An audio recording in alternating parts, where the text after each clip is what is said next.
लेकिन जो लोवर फटो रहो लोवर जो अलग अलग चले यार देखो ये नहीं बिजली में चले तो ठीक है मोबाइल का तीन फटा है तीन देखो मोबाइल बैटरी कहाँ गई उसकी बैटरी कहाँ है चिपको है यार चिपको है आज यार उसकी बैटरी कहाँ हो बैटरी फट गई है गिरी हुआ है मोबाइल पे गिरी मोबाइल भी वास्त भाव मोबाइल तक तो पूरा वास्त है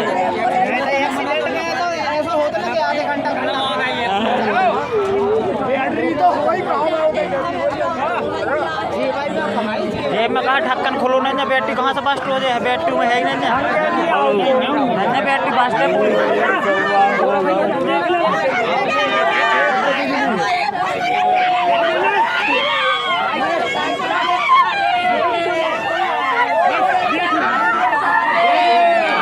वो मोरे सर वाले बेटा का